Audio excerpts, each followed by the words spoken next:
Hey there, guys. Hey, another interesting video here for you as we'll discuss another interesting topic here, at least I suppose. I find it interesting.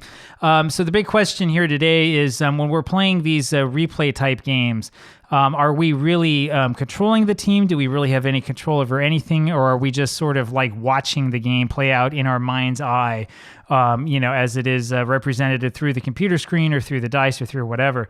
The reason why I asked this is it really goes back to, if you look at the thumbnail, the discussion topic and or the reply that I found on the OOTP board just yesterday, actually. It's a real, legitimate question that I have, and it's something that I've thought about for some time. If you look at the guys who talk about, the history of dice baseball and Clifford Van Beek, later J. Richard Seitz and Hal Richman and many of the others, there is this sort of implicit criticism about this type of game that, it comes down not so much to actually controlling the action on the field and having that much say over exactly what happens as it is just sort of rolling the dice and seeing what happens, combining player ability with some degree of randomness and trying to get players to get as close as they can to what they did in real life while realizing that there is a certain amount of statistical variance, right? So in that sense, you might say that you want to do a replay with your favorite team. They may play well, better than in real life. They may play worse than they did in real life, right? It's hard to say whether you as a manager actually had much influence over that or not, because a lot of that could just be from the random number generator or from the dice, and all you're doing as the manager is just sitting back and watching as things happen. Having said that, I do think that there is something to be said for the role that you as a manager have to play when it comes to playing these games. I think that that's especially true in situations in which you are choosing your own lineups. So basically, to set this up, the argument that comes from many of the fans of OOTP who prefer to have historical lineups and transactions turned off and play against the computer and kind of set up their own large dynasty where they take Team X and try to turn them into the greatest team of all time. I think that their argument is that if you don't have the control over full transactions and the full control over your team, you end up just sitting back and watching what happens in real life. The idea here that is implied that you see time and time again, mostly on the OOTP forums, is this idea that if you try to play through games as they were in real life, it's going to end up the same way that it did in real life anyway. And what's the point in that, right? Who would have fun to go back and manage the 27 Yankees or the 61 Yankees or whatever if you know that the team's going to end up winning the league anyway, right? Oh, maybe you won, I don't know, 105 games instead of 110, or maybe you won 115 games instead of 110 with the team. But what does it matter? It's the same thing anyway, and it's all boring. And you're not going off and making some crazy trade and coming up with some crazy youngster or doing whatever, right? That's sort of the idea behind that. I do think that it's based on a total misunderstanding, though, of what it is, what doing these saves and doing this type of simulation is really all about, right? One of the things that you do realize, and it actually is the case with OOTP, as it is with Diamond Mind, with Action PC Baseball, and with so many of these other games, is that the choices that you make in the course of the game actually do make a difference, right? I mean, we've seen that through, let's say, the 1908 replay, right? There are all sorts of instances that come up where I know in real life the coach, the manager, would call for a bunt because you have a runner on at first base with nobody out, but the way that we play it, we might decide not to bunt. We're going to do something different. Let's just see what happens. Maybe something good will happen, maybe not.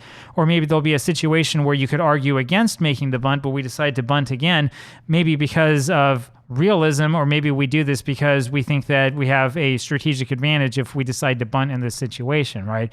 I mean, that's part of the idea, right? There's a lot of this little stuff that goes in terms of in-game management that those of us who actually like baseball kind of consider to be interesting, right? I get this feeling whenever I read this sort of comment that there's this big divide between people who play these games because they really like baseball and are interested in stars from a certain era and just want to kind of see what happens if their career would keep playing, and they like the idea of playing it one game at a time. And then on the other side, you've got people who want to treat it like it's some sort of, mathematical experiment, and we want to see what we can do with a limited amount of money and try to, do the best that we can, pretending that we actually are a GM and see if we can't create a team that's dominant and that wins everything, right? I mean, like, I understand, sort of both points of view, but it seems strange to me to look at people who want to play a single game at a time and conclude that the same good teams will always win and the poor teams will always lose, especially when you look at actual replay results. You see that that is clearly not the case, and that, what often happens is a whole bunch of surprising things happen, and that's before we even talk about, the interest that arises when we spend time doing research into the history of the game. We try to learn not necessarily about who the star players were, but rather about who some of the secondary or even tertiary players were. Guys who maybe, like Hunky Shaw, if you remember him, had, a single at bat and that's it, and that's all we know about him, until you do your research and realize that he was a big star up in Washington State, and that there's all this other interesting stuff going on around him, right? I mean, again, I've said this all along, and I'll keep saying it. People who are focused only on sabermetrics and only on baseball statistics are missing more than half of the story, right? While there is a little bit of a story there, and while, yes, we can take statistics and throw them at each other, right? There's a lot of interesting stuff going on beyond the statistics that you don't see, and you can be blinded to it if you only know players by their, whatever, their slugging percentage or on-base percentage or whatever statistic it is that you like.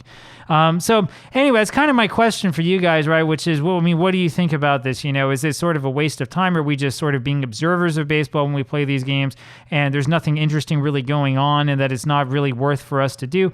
Or, is there something more to it than we think? And really, and I mean, this is honestly the way that I feel, is it not true that people who play OOTP, who zoom through all the games because they want to get through 20 years as quickly as possible to see if their theory is right or whatever it is that they're doing, is it not true that they're actually the ones who are missing out on the interesting stuff that happens, right?